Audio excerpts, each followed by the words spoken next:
আজকে কোন নারী নিরাপদে নাই আমার ভারতে।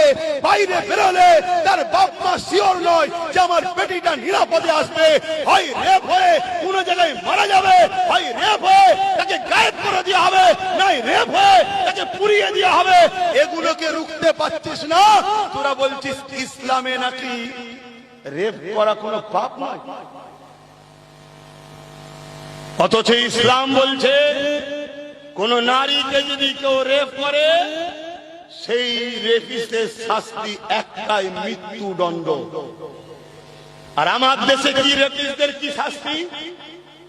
ফুলের মালা আর এমএলএমপির টিকিট।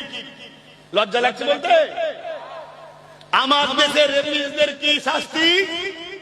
যদি কেস চলে কোটি কোটি টাকা কোর্টে লাগিয়ে উকিল ফিট করে তাকে জামিন করার জন্য চেষ্টা করছে। তারা আবার ইসলামের বিরুদ্ধে মুখ লড়ে।